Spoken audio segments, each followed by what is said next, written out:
निर्वेद गुरुर्चिन्त्य रूपम्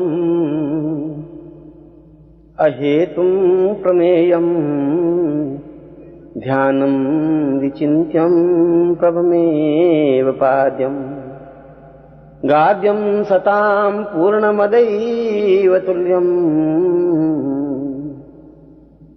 निर्वेदरूपमपरं गुरुवं सहितम्। यह एक अत्यंत महत्वपूर्ण कथन है ऋषि का, एक महत्वपूर्ण चिंतन है आर्ष का, महर्षि का। क्योंकि जीवन तब तक निस्सार है, व्यर्थ है, जब तक जीवन का कोई प्रयोजन न हो, जब जीवन का कोई लक्ष्य ही नहीं है, जब जीवन का कोई प्रयोजन ही नहीं है, जब जीवन का कोई चिंतन ही नहीं है, तो फिर जीवन क्या है, कौन सा है, किसे हम जीवन कहें? क्या सांस लेने की क्रिया को जीवन कह सकते हैं? क्या जिंदा रहने की कल्पना को जीवन कह सकते हैं? क्या संतान उत्पन्न करने की भावना को जीवन कह सकते हैं? यह सब तो जीवन नहीं है। इन तत्वों के माध्यम से तो जीवन का निर्माण नहीं हो सकता। और जब जीवन का मूल्य और महत्व ही ज्ञात नहीं है, जब जीवन का अर्थ और जीवन का मकसद ही हमें पता नहीं है, तो फिर हम तो वैसे ही पशु हैं जो डोलते रहते हैं, एक अज्ञात नकेल डाले हुए। उनको स्वयं को ज्ञात नहीं कि वे किस तरफ जा रहे हैं, उनको खुद को पता नहीं कि वे कौन से रास्ते पर खड़े हैं, उनको खुद को यह ज्ञान नहीं है कि उनकी यह मंजिल कहां समाप्त होगी। जिस रास्ते का प्रारंभ पता नहीं है, जिस रास्ते का अंत पता नहीं है, उस रास्ते पर चलना तो अंधे की तरह चलना होता है। जिसका सूत्र हमारे हाथ में नहीं है, जिसका चिंतन और ज्ञान हमारे हाथ में नहीं है, तो फिर हम किन शब्दों से उसे जीवन कह सकते हैं? हम तो केवल अपनी लाश को कंधे पर ढोए हुए शमशान की ओर बढ़ते चले जाते हैं। एक क्षण रुककर सोचने की जरूरत है, क्या हमारा जीवन पशु जीवन से ऊपर उठा है? क्या हमने अपने जीवन के मकसद को समझा है? क्या हम जानते हैं कि हमें अपने जीवन में कहां तक पहुंचना है? क्या हमने कभी निर्णय लिया है कि जीवन के किस भाग पर हम खड़े हैं? हमने कभी सोचा ही नहीं। हमने तो भोग विलास को जीवन मान लिया, हमने तो सांस लेने की क्रिया को जीवन मान लिया, हमने तो जिंदा रहने की कल्पना को जीवन मान लिया। यह कितनी छोटी सी बात है। यह तो जीवन के प्रकार हैं। कपड़े पहनना, कपड़े छोड़ देना, सांस लेना, सांस छोड़ देना, भोजन करना, पानी पीना, सांस लेना, अपने जीवन के अन्य क्रियाकलाप करना, यह तो जीवन के प्रकार हैं। जीवन तो नहीं है। जीवन तो कुछ और ताने बाने से बुना हुआ होता है। जीवन तो वह होता है जिसका सूत्र हमारे हाथ में होता है।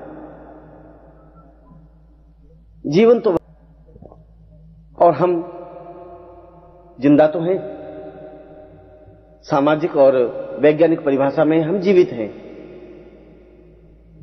मगर शास्त्रीय पद्धति में हम मृत हैं।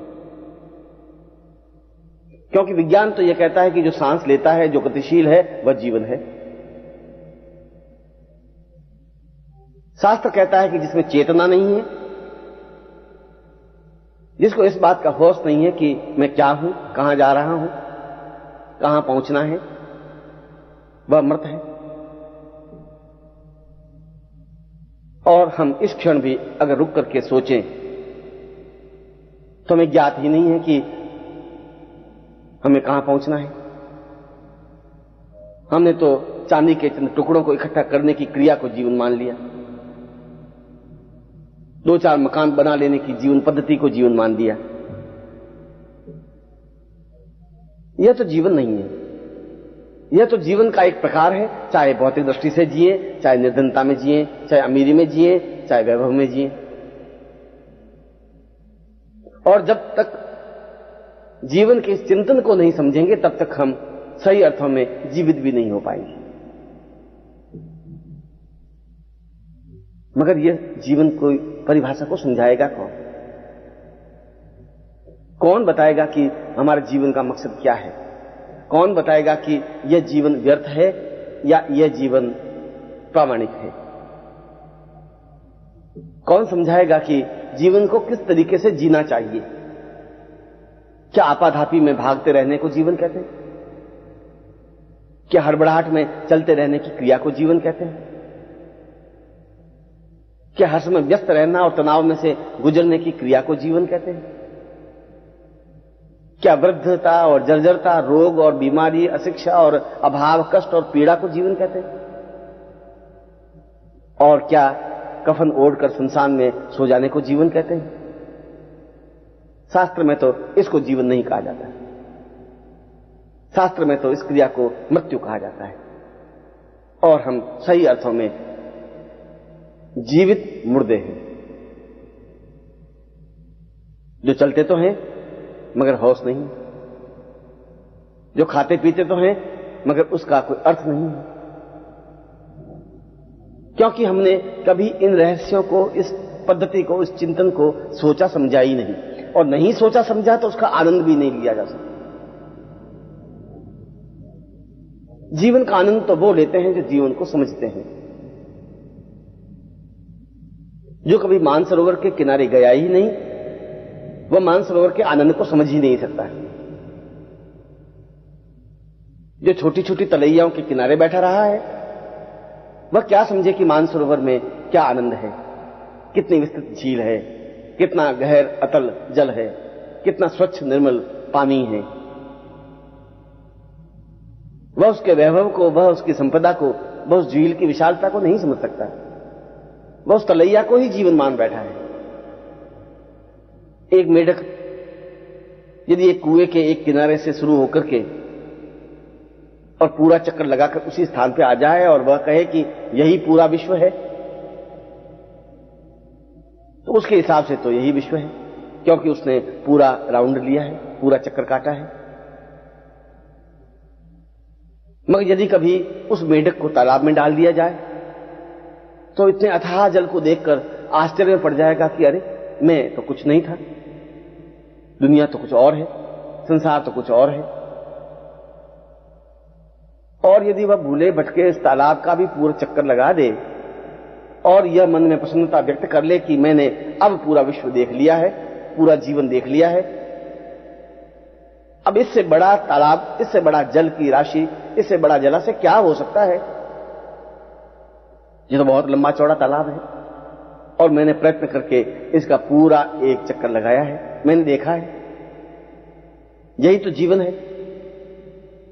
और यदि वह समुद्र में गिर जाए और समुद्र के अथाह जल को देखे तो उसे आश्चर्यचकित हो जाना पड़ेगा कि वह तो एक छोटा सा हिस्सा था, वह जीवन था ही नहीं।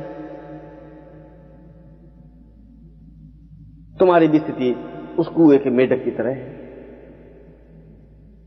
जिसे तुम एक सीमित दायरे में घूमने की क्रिया को ही जीवन मान लिया है। पत्नी है, 1-2 पुत्र हैं, थोड़ा सा धन है, मकान है, समाज में संपदा है, सम्मान है, और इसी को तुमने जीवन मान लिया, क्योंकि इससे बाहर निकलने की क्रिया का तुम्हें ज्ञान ही नहीं रहा। कभी बाहर गए ही नहीं, कभी देखा ही नहीं कि इससे बड़ा भी कोई एक परिवेश है, एक स्थान है। और जब तुम वहां जाओगे तो तुम्हें देखोगे कि तुम जो जीवन जी रहे थे, तुम जिस घेरे में आबद्ध थे, वह तो एक बहुत छोटा सा हिस्सा है जिसमें कोई आनंद नहीं है। वह तो एक व्यवस्था है, एक मजबूरी है। समाज में जिंदा रहना तुम्हारी मजबूरी है। परिवार का पालन पोषण करना तुम्हारी मजबूरी है। समाज तुम्हारे साथ या परिवार तुम्हारे साथ नहीं चल सकता। परिवार का कोई सहयोग तुम्हारे जीवन में नहीं मिलेगा। जब वाल्मीकि को, जब वो डाकू थे, ऋषि तो बहुत बाद में बने, रामायण की रचना तो बहुत बाद में की, पहले तो भयानक डाकू थे जिनके नाम से पूरा आर्यावर्त घबराता था, थर थर कांपता था। उस रास्ते से कोई राहगीर जा ही नहीं सकता था। लूटना, खसोटना, मारना, छीन लेना ही उसका कार्य था।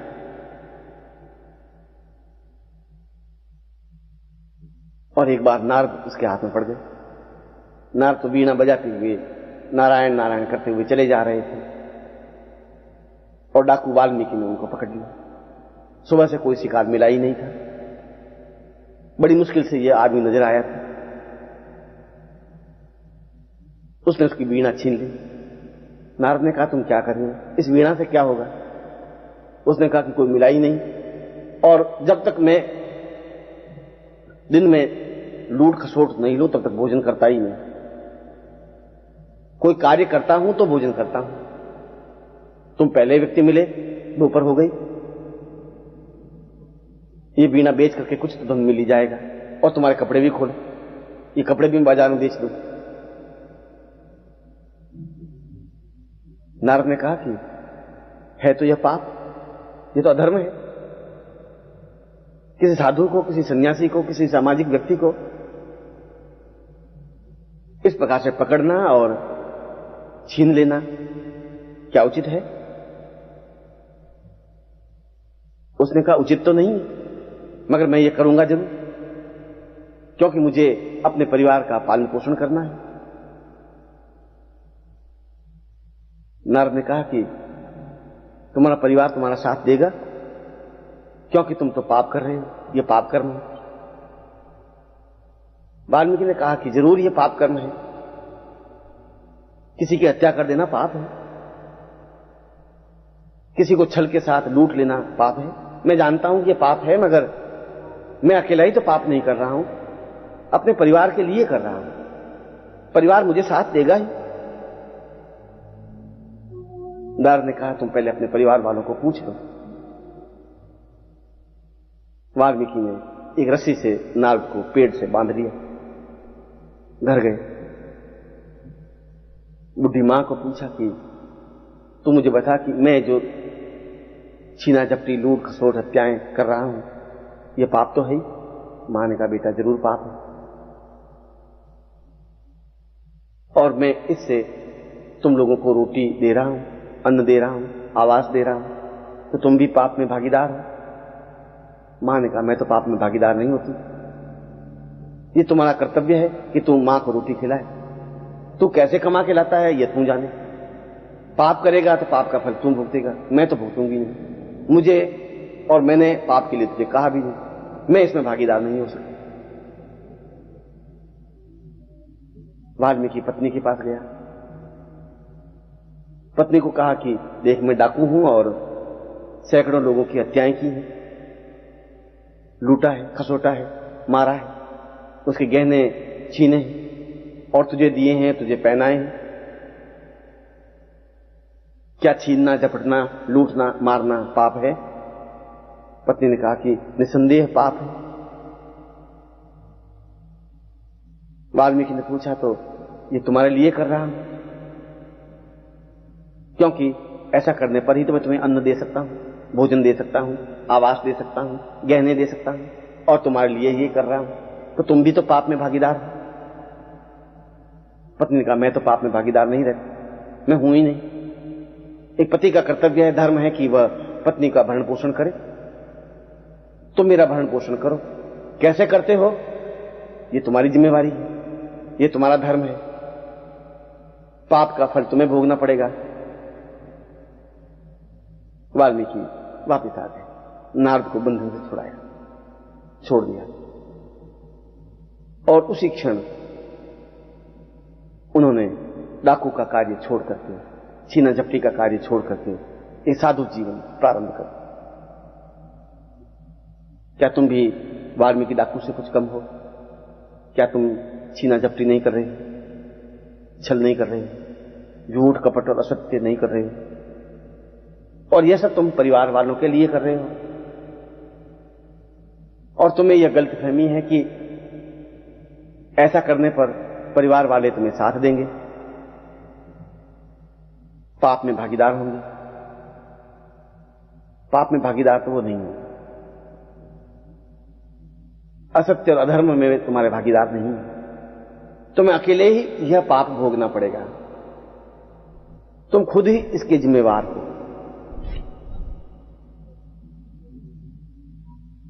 फिर तुम कब इस चेतना को, इस जीवन को समझ सकोगे? कब तुम्हें नारद मिलेंगे? कब तुम्हें ऋषि मिलेंगे? कब तुम्हें समझा सकेंगे कि यह जीवन नहीं है जो तुम कर रहे हो? परिवार का पालन पोषण करना तुम्हारा कर्तव्य और धर्म है, मगर यह परिवार के लिए कर रहे हो। तुम अपने लिए क्या कर रहे हो? कब कर रहे हो? कैसे कर रहे हो? और जब तक तुम ऐसा करोगे नहीं, तब तक जीवन में तुम्हें कुछ मिलेगा भी नहीं, तब तक जीवन का अर्थ समझोगे ही नहीं। जरूरत तो तुम्हें यह है कि तुम्हें कोई ऋषि मिले, कोई नारद मिले, कोई गुरु मिले जो तुम्हें समझा सके, जो तुम्हें चेतना दे सके, जो तुम्हारे हृदय पर प्रहार कर सके, जो तुम्हें सीने के बल पर ज्ञान दे सके कि यह सब कुछ बेकार है। जिस रास्ते पर चल रहे हो, इस रास्ते से तो शमशान की यात्रा ही संभव हो सकेगी। यह तो कफन ओढ़कर शमशान में सोने की साधना है, प्रयोग है, जीवन है। इसमें कुछ पाना है ही नहीं, खोना ही खोना है। और तुम कुछ प्राप्त नहीं कर रहे हो, क्योंकि जो कुछ तुमने प्राप्त किया है, ये मकान, ये धन, ये चांदी के चंद टुकड़े, ये कागज के नोट, ये पत्नी, ये पुत्र, ये तो मृत्यु के समय पीछे खड़े रह जाएंगे। कोई तुम्हारे साथ चलेगा ही नहीं, तुम्हारे साथ इनकी यात्रा नहीं है। और जो तुम्हारे साथ नहीं है वो तुम्हारे सहयोगी नहीं है। साथ तो तुम्हारा जीवन चलेगा, तुम्हारी प्राण चेतना चलेगी, तुम्हारी भावनाएं चलेंगी। यदि तुम ऐसा चिंतन करते हो, यदि तुम्हारे मन में ऐसा विचार है, तो तुम जीवन का पहला सबक सीख सकते हो, पहला अध्याय पढ़ सकते हो। मगर इसके लिए जरूरत है दमखम के साथ कहने वाले गुरु की, समझाने वाले व्यक्ति की, एक ऐसे व्यक्तित्व की जो तुम्हें डाकू जीवन से मनुष्य जीवन दे सके, एक ऐसे व्यक्तित्व की जो तुम्हें समझा सके कि तुम जो कुछ कर रहे हो वह तुम खुद कर रहे हो, उसके लिए कोई सहयोगी नहीं है, तुम्हारे पाप कार्य में कोई भागीदार नहीं है। तुम जो झूठ और छल कर रहे हो उसका फल भी तुम्हें ही भोगना पड़ेगा। और जिन्होंने भी अपने जीवन में झूठ और छल, कपट और असत्य का आचरण किया, उनका बुढ़ापा अत्यंत दुखदायी अवस्था में व्यतीत हुआ, रोगों से जर्जर, अभावों से पीड़ित, असक्त, परेशान, दुखी और संतप्त। जब बेटे उनको पूछते नहीं, जब बहुएं उनका साथ देती नहीं, जो समाज उन्हें धिक्कारता है कि इसने जीवन भर छल कपट किया। क्या तुम ऐसा जीवन चाहते हो?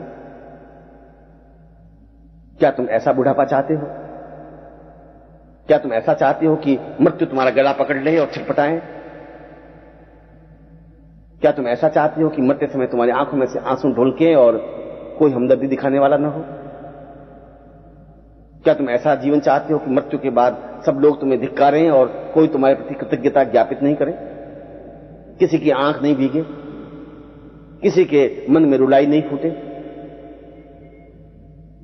ऐसा जीवन तुम्हारा क्या काम आएगा? क्या प्रयोजन है इस जीवन का? क्योंकि इस जीवन को ढोकर के तो तुम जीवन में कुछ प्राप्त ही नहीं कर सकते, और इसलिए नहीं कर सकते कि यह सब जीवन है ही नहीं।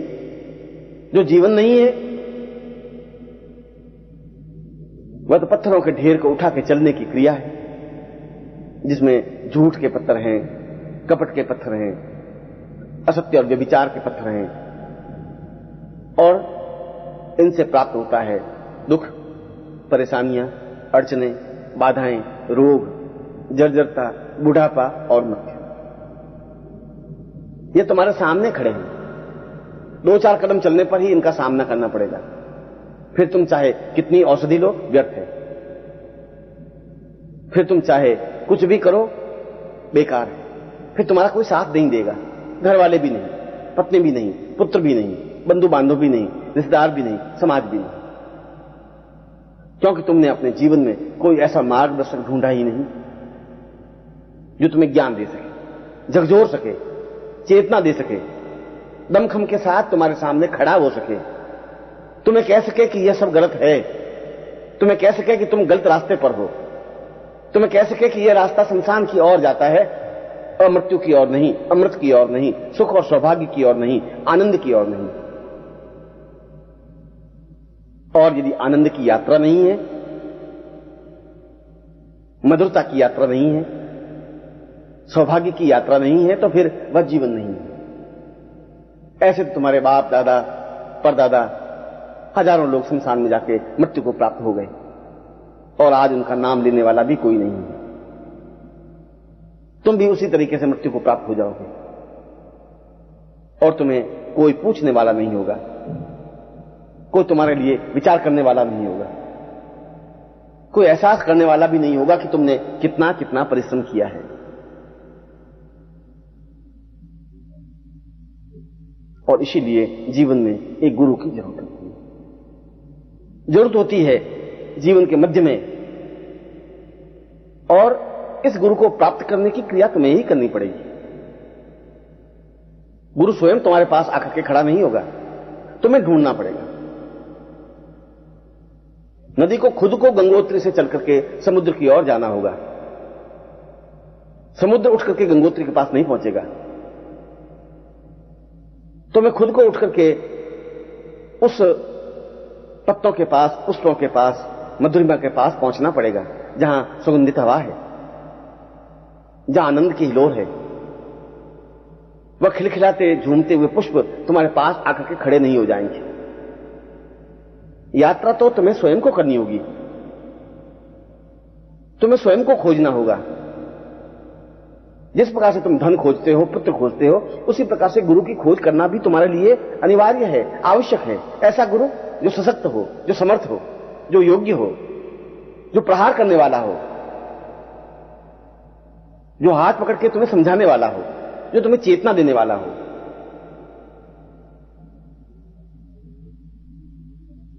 इस यात्रा में तुम्हारे अंदर कई प्रकार की भ्रांतियां आएगी,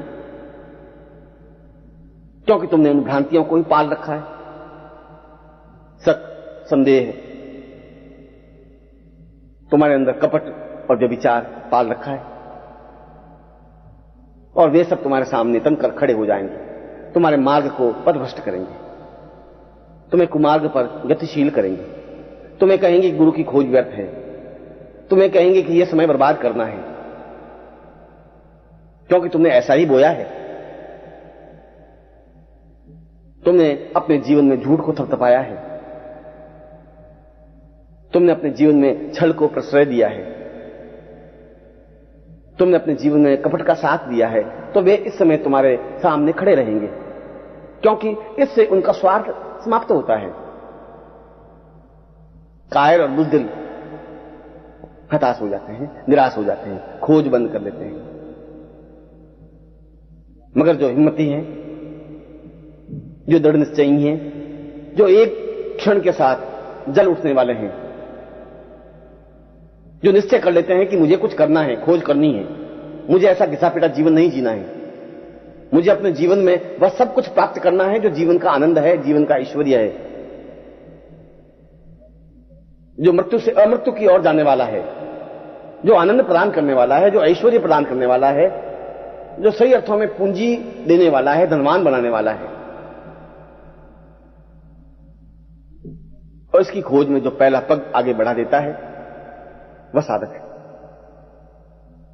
जो दृढ़ता के साथ उस रास्ते पर खड़ा हो जाता है वह शिष्य है।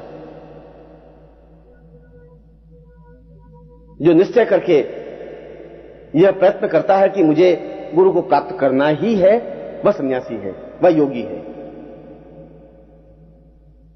जो इस रास्ते पर गतिशील होने की क्रिया करता है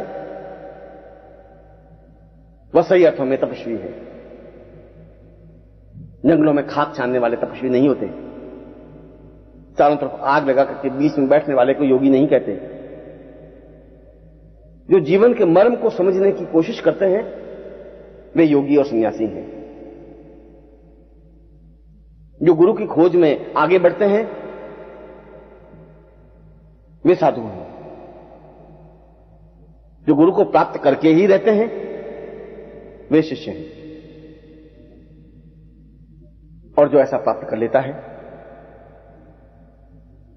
उसे जीवन में एक रास्ता मिल जाता है, उसे जीवन में एक चेतना मिल जाती है। वह निश्चय ही उस जीवन पथ पर तेजी के साथ अग्रसर हो जाता है। शिष्य किसी हाड़ मांस के पिंड को नहीं कहते। शिष्य तो एक भाव है, एक चेतना है, समर्पण का एक प्रकार है।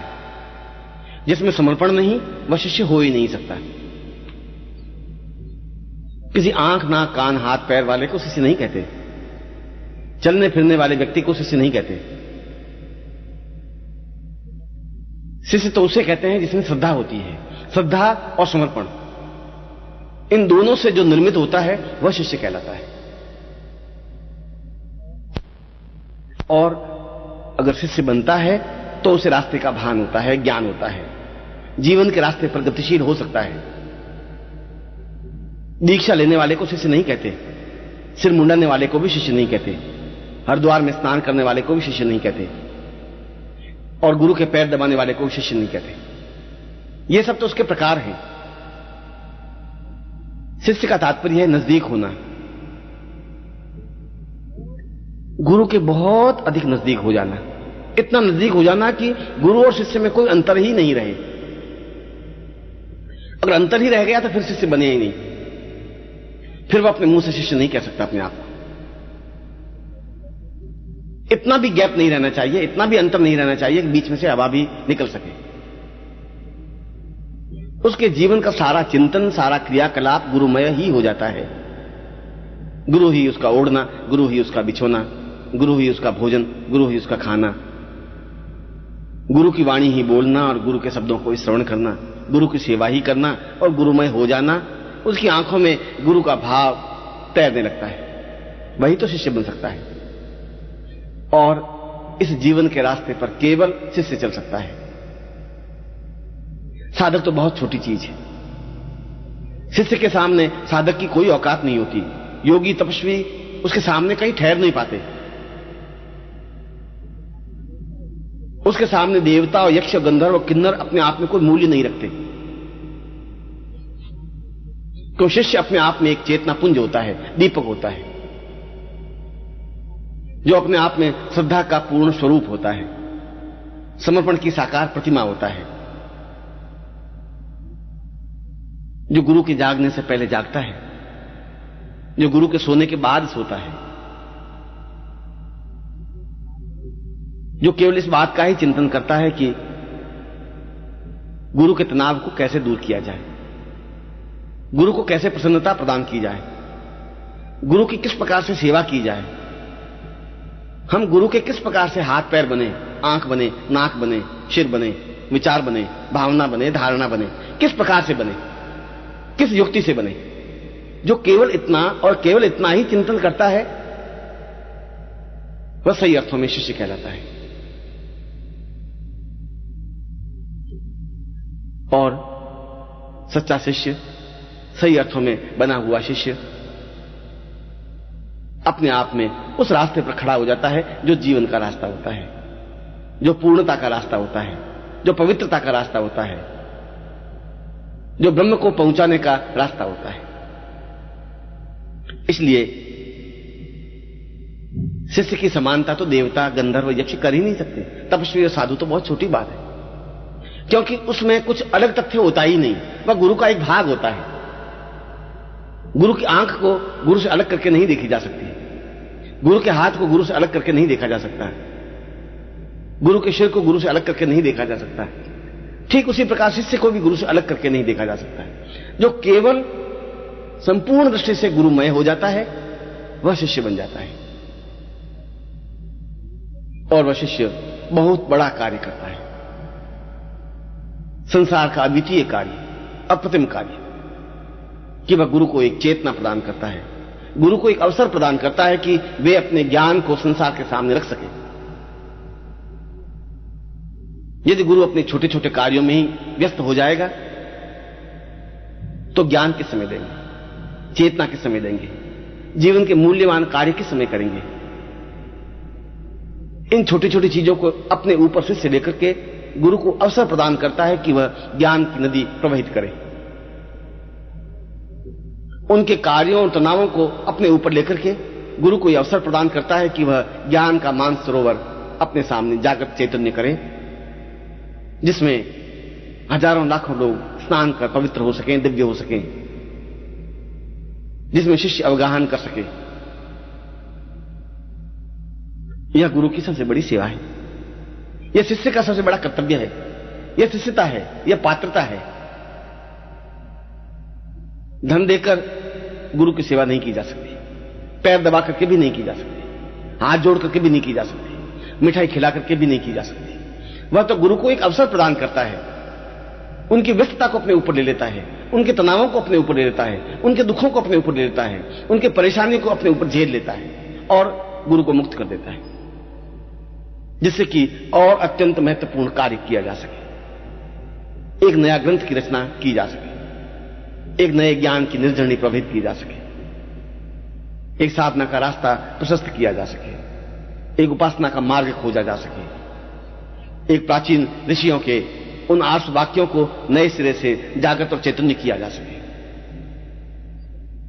एक नए सिरे से समुद्र को अवगाहत किया जा सके, एक नई गंगा बनाई जा सके, एक नया गंगोत्री स्थान बनाया जा सके। और यदि ऐसा होता है तो शिष्य का भार अपने आप में हिमालय से भी ऊंचा उठ जाता है। फिर वह शिष्य एक सामान्य शिष्य नहीं रहता है, फिर उसका कद अपने आप में बहुत ऊंचाई पर उठ जाता है, फिर विश्व उसे श्रद्धा और सम्मान की दृष्टि से देखने लग जाता है। जनक और राम जैसे, कृष्ण और महावीर जैसे, बुद्ध और चेतना पुरुष जैसे योग्यतम शिष्य बने, जिन्होंने शिष्यता के उन मापदंडों को छुआ जो अपने आप में भारतीय संस्कृति के चेतना पुंज है।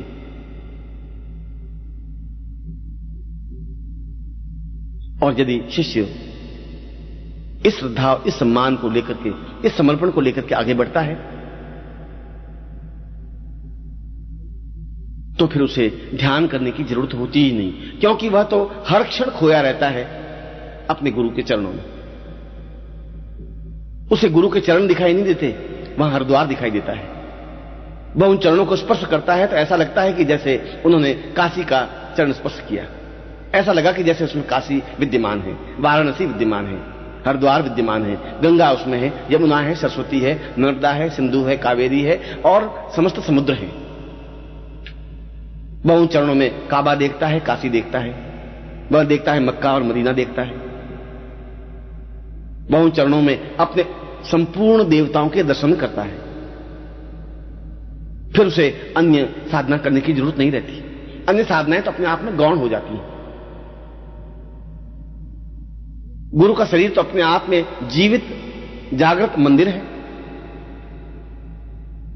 चलता फिरता मंदिर, ज्ञान का साकार पुंज, और वह साकार पुंज को समेटे हुए शिष्य आगे बढ़ता है। शिष्य की आंख बदल जाती है, वह उस सामान्य गृहस्थ घटिया लोगों की तरह गुरु को देखता ही नहीं। उसके गुरु के रूप में ब्रह्मा, विष्णु, रुद्र, इंद्र, वरुण, यम, कुबेर, नैऋत्य, दिक्पाल अपने आप में सामने साकार दिखाई देते हैं। जब भक्ति भाव से गुरु को प्रणाम करता है तो ऐसा लगता है कि सामने चारों वेद खड़े हैं, ऋग्वेद, यजुर्वेद, सामवेद, अथर्ववेद। गुरु का प्रत्येक शब्द अपने आप में मंत्रमय हो जाता है, वेद वाक्य बन जाता है। गुरु की दृष्टि अपने आप में पूर्णता की दृष्टि होती है, ब्रह्म की दृष्टि होती है, जिसे पाकर वह अपने आप को धन्य और गौरवशाली अनुभव करने लगता है। ध्यान प्रक्रिया तो अपने आप को खो जाने की प्रक्रिया है, अपने आप को अतल गहराइयों में डुबा देने की प्रक्रिया है। ध्यान का तात्पर्य तो इतना ही है कि उसे अपने शरीर का भान नहीं रहे। ध्यान की प्रक्रिया का तात्पर्य है कि मानसरोवर में बहुत गहराई के साथ डुबकी लगाई हुई हो। ध्यान की प्रक्रिया का तात्पर्य यह तो है कि बाहरी संसार और बाहरी क्रियाकलापों का कोई अस्तित्व, कोई भान उसके जीवन पर नहीं है। और जब वह शिष्य बनता है तो वह उस उच्च कोटि के ध्यान में संलग्न हो जाता है जो गतिशील ध्यान है, जड़ ध्यान नहीं है। जड़ ध्यान तो आंखें बंद कर, पालथी मारकर अपने अंदर उतरने की क्रिया है, वह तो बहुत सामान्य है। आंख खोल करके ध्यान करने की प्रक्रिया अपने आप में ब्रह्म की प्रक्रिया है, यह ब्रह्म साधना है। गतिशील होते हुए ध्यान करते रहने को पूर्णता की साधना माना गया है। पूर्णमदः पूर्णमिदं पूर्णाद पूर्णदमुच्यते। दमुच्यते गतिशील है और पूर्ण बनता जा रहा है, गतिशील है और वह ध्यान करता जा रहा है, क्योंकि वह शिष्य गतिशील होते हुए भी उसकी आंख में केवल गुरु का बिंब ही रहता है, हर क्षण, हर पल, प्रतिपल। उसके जीवन का कण कण और रोम रोम गुरु में व्यतीत हो जाता है, लीन हो जाता है। उसका खुद का कोई अस्तित्व रहता ही नहीं, उसे अपने शरीर का भान ही नहीं होता, उसे सुख दुख व्याप्त होता ही नहीं, उसे थकावट लगती ही नहीं, वह एहसास ही नहीं करता कि मुझे विश्राम की जरूरत है। उसे एक ही चिंतन रहता है कि मैं गुरु के चरणों में किस प्रकार से रहूं, किस प्रकार से ज्यादा उनके कार्यों में सहयोगी बनूं, किस प्रकार से उनके ध्यान में डूबा रहूं। रात्रि को वह अगर सोता भी है तो मुंह से ही नहीं, उसके सारे रोम रोम से गुरु शब्द उच्चरित होता रहता है, गुरु मंत्र उच्चरित होता रहता है। उसका प्रारंभ, उसका सूर्योदय गुरु मंत्र से होता है और उसकी निद्रावस्था गुरु से संपन्न होती है। यह गतिशील ध्यान है, यह अपने आप में समाधि की क्रिया है। जमीन में गड़ने की क्रिया को समाधि नहीं कहते, वहां तो मुर्दे समाधिगत होते हैं, गड़ जाते हैं, जिसे अपने आप का भान रहता ही नहीं, जो संपूर्ण चेतना के साथ गुरु के ज्ञान को, गुरु के कार्य को, गुरु की भावनाओं को, गुरु के आदर को, उनके सम्मान को, उनके शरीर को, उनके सौष्ठव को अपने आप में पूर्णता देने का प्रयास करता है, यह समाधि है। जब उसमें कोई दूसरा बिंब होता ही नहीं, जब कोई दूसरी चेतना ही नहीं होती, जब कोई दूसरा कार्य होता ही नहीं, तो वह समाधि है। और यह गतिशील समाधि है जिसको पूर्णत्व समाधि कहा गया है। और जीवन के आयामों में पूर्णता प्राप्त करने में, ब्रह्ममय होने में दो ही तो मेन प्रकार हैं, दो ही तो आधारभूत सत्य हैं, ध्यान और समाधि। जहां अपना भान नहीं रहता वह ध्यान है, और शिष्य को अपना भान होता ही नहीं, उनका खुद का कोई विचार ही नहीं होता, उसकी खुद की कोई क्रिया ही नहीं होती, वह तो खो जाता है, वह अपने आप में डूब जाता है, निमग्न हो जाता है।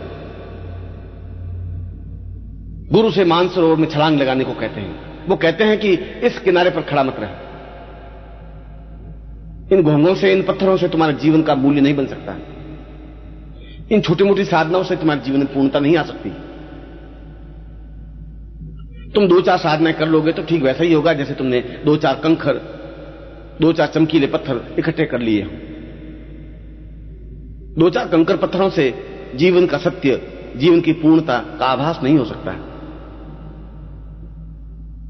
ये तुम्हें वास्तविक पूर्णत्व के दर्शन करने हैं, यदि तुम्हें ब्रह्ममय बनना है तो फिर किनारे का मोह छोड़ना पड़ेगा। फिर तुम्हें बीच मानसरोवर में छलांग लगानी पड़ेगी, बिना किसी के साथ, उस खतरे को उठाते हुए, अपने आप को चैलेंज देते हुए, अपने आप को फना करते हुए। और जो बीच धार में छलांग लगा लेता है उसके हाथ मोतियों से भरे होते हैं। बाहर निकलते समय उसके सारे शरीर पर, हाथों में मोती ही मोती होते हैं। उसकी आंखों में एक चमक होती है, उसके लाट में एक प्रशस्तता होती है, उसका भाल हिमा से भी ऊंचा होता है, उसका सारा शरीर दैदीप्यमान हो उठता है। और यह जीवन का सत्य है। डूब जाना अपने आप में जीवन की पूर्णता है, क्योंकि वह सही अर्थों में पहली बार समाज के बंधन तोड़कर अपने पंख फड़फड़ाना सीखता है। तुम पिंजरे में बंधे हुए एक पक्षी हो, राजहंस, छोटे मोटे पक्षी ही नहीं, मगर तुम्हें अपने कुल और गोत्र का ज्ञान ही नहीं रहा। तुम्हें यह भान ही नहीं रहा कि पिंजरे के बाहर भी मेरा जीवन है। तुम हर समय भयभीत रहे कि कोई भी झपट्टा मार सकता है, तुम्हारे पंख नोच सकता है। हर समय तुम भय से आक्रांत रहे कि कभी कोई हमला कर देगा और तुम्हारे जीवन को समाप्त कर देगा। यह जीवन तो पिंजरे में पड़े पड़े भी समाप्त हो जाएगा। मृत्यु तो पिंजरे के अंदर भी झपट्टा मार देगी। उस समय तुम्हारे पास और कोई चारा, कोई अस्तित्व नहीं रहेगा। उस समय तुम्हारे पास कोई चेतना नहीं होगी, कोई सहायक नहीं होगा। मृत्यु को धकेलने की कोई तुम्हारे पास क्रिया नहीं होगी। गुरु तुम्हें पहली बार पिंजरे के बाहर निकालता है, समाज के बंधनों से बाहर निकालता है, एक चेतना देता है, एक विस्तार देता है, तुम्हारे पंखों में ताकत देता है। जब तुम शिष्य बनते हो, जब तुम्हारी आंखों में गुरु भाव होता है, तो गुरु तुम्हें सही अर्थों में राजहंस की पंक्ति में खड़ा करता है। तुम्हें एहसास करवाता है कि तुम बगुले नहीं हो। तुम्हें एहसास करवाता है कि तुम कौए या मामूली पक्षी नहीं हो। राजहंस बनाकर आकाश में उड़ने की क्रिया सिखाते हैं और तुम उस निरभ्र आकाश में अपनी पूर्ण क्षमता और गति के साथ उड़ते ही चले जाते हैं, अनंत की ओर, ब्रह्मत्व की ओर, पूर्णत्व की ओर। और तुम सही अर्थों में उस आनंद को प्राप्त कर लेते हो जिसे ब्रह्मानंद कहा गया है। यही तो जीवन है। और इसके लिए अपने आप को खो देने की क्रिया होनी चाहिए। मैं खो गया हूं, तुम्हें भी खो जाना है, क्योंकि गुरु भी पहले खोया। गुरु भी अपने आप में बीज रूप में था, एक छोटा सा बीज, एक चिपटी में आने लायक बीज। और यदि गुरु, उस बीज रूप गुरु ने अपने आप को मिट्टी में मिलाया, तो कुछ समय बाद वह बीज अपने आप में विशाल बरगद पेड़ बना, वृक्ष बना, छायादार, जिसके नीचे हजारों लाखों लोगों ने विश्राम किया, आनंद लिया। क्योंकि उन्होंने खो देने की प्रक्रिया का ज्ञान किया, चैलेंज लिया कि मुझे खो देना है, अपने आप को समाप्त कर देना है। जो अपने आप को समाप्त कर देने की क्रिया जानता है, वह अपने आप में पूर्णता प्राप्त करने की क्रिया भी जान सकता है। जो डूब सकता है वह निकल सकता है। भयभीत और कायर, बुज़दिल और नामर्द जीवन में कुछ भी नहीं कर सकते।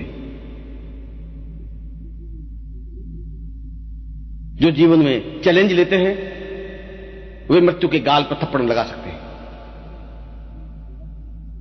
जो जीवन में शिष्य बनने का भाव पैदा करते हैं वे काल के भाल पर अपना नाम अंकित कर लेते हैं। आने वाली पीढ़ियां उनका नाम गौरव और मर्यादा के साथ लेती है। उनके जीवन में एक चेतना होती है, उनके जीवन में एक पूर्णता होती है। जो आज मिटते हैं, जो आज खो जाते हैं, जैसे बीज खो गया और गुरु के रूप में विशाल वट वृक्ष बना, और यदि शिष्य भी अपने बीज को समाप्त कर लेता है, मिटा देता है, खो जाता है, चेतना युक्त बन जाता है तो कल वह भी हजार हजार बीजों के रूप में, हजार हजार पौधों पेड़ों के रूप में, विशाल बरगद वृक्षों के रूप में अवतरित होता है और लाखों करोड़ों लोगों को संताप से मुक्त कर सकता है, सांत्वना दे सकता है। यह खो लेने का भाव, यह अपने आप में चेतना शून्य बना देने का भाव शिष्यता है। यह प्रामाणिक शिष्यता है। दीक्षा लेने की क्रिया को शिष्यता नहीं कहा जाता है। हाथ जोड़ने की क्रिया को भी शिष्यता नहीं कहा जाता है। केवल होठों से गुरु मंत्र उच्चारण करने की क्रिया को भी शिष्यता नहीं कहा जाता है। शिष्यता तो इससे बहुत ऊंचे की वस्तु है, तथ्य है। शिष्य वही बन सकता है जो खो सकता है, अपने आप को मिटा सकता है, जो अपने आप को बीच समुद्र में कूदने की क्रिया कर सकता है, जो बिना हिचकिचाहट के आकाश में उठ सकता है, जो सुगंधित पवन बन करके पूरे विश्व में फैल सकता है, जो सेवा का साकार पुंज होता है, जो श्रद्धा का आधार होता है, जो समर्पण का मूर्तिमंत स्वरूप होता है। क्योंकि शिष्य से ही समझा जा सकता है, शिष्य के माध्यम से ही समझा जा सकता है कि समर्पण क्या है। उसके द्वारा ही जाना जा सकता है कि सेवा क्या कही जाती है, किसे कहते हैं।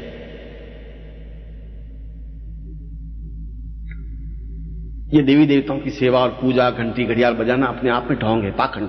यह सेवा नहीं हो सकती। उनके सामने अगरबत्ती और दीपक लगाना भी सेवा नहीं हो सकती। यह तो अपने मन को भुलावे की एक क्रिया है।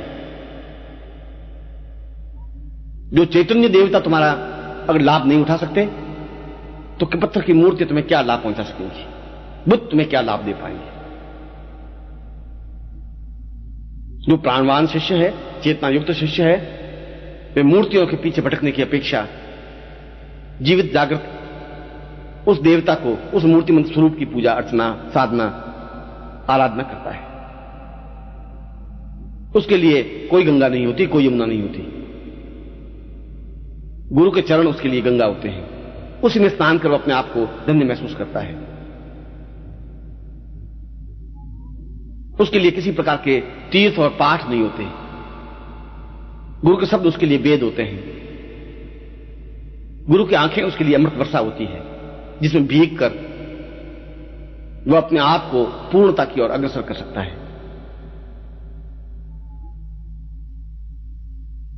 गुरु के शब्दों में वेद और उपनिषद, शास्त्र और मीमांसाएं होती हैं, जो शिष्य में सीधे के सीधे उतर जाती है। पुस्तकों के माध्यम से और वेदों के माध्यम से ज्ञान नहीं हो सकता है। चिल्लाने और चीखने से वेद सामने प्रत्यक्ष प्रकट नहीं हो सकते। वह तो स्वयं शिष्य वेदमय बन जाता है, शास्त्रमय बन जाता है। वह खुद अपने आप में छांदोग्य उपनिषद बन जाता है। वह अपने आप में मीमांसा बन जाता है, पुराण बन जाता है, क्योंकि वह अपने आप में सही अर्थों में श्रद्धा का एक स्वरूप होता है, समर्पण का एक भाव होता है। उसके माध्यम से पहचाना जा सकता है कि जीवन का मर्म और मकसद क्या है, और वह अपनी सितार को गुरु की सितार से जोड़ देता है, अपने प्राणों को गुरु के प्राणों से जोड़ देता है, अपनी चेतना को गुरु की चेतना से जोड़ देता है और सही अर्थों में गुरुमय बन जाता है। जब गुरुमय बन जाता है तो अपने आप ध्यान की प्रक्रिया प्रारंभ हो जाती है। फिर उसे पालथी मारकर ध्यान लगाने की जरूरत नहीं होती। फिर उसे भूमि में गड़कर समाधि लेने की क्रिया का आवश्यकता नहीं होती। फिर उसे किसी प्रकार की देवी देवता के सामने मनोती नहीं माननी पड़ती। फिर उसे हाथ नहीं जोड़ने पड़ते, गिड़गिड़ाना नहीं पड़ता, देवताओं के सामने खड़ा नहीं होना पड़ता, क्योंकि वह स्वयं गुरु को अपने अंदर समाहित कर पूरी तरह से खो जाता है, गुरुमय बन जाता है।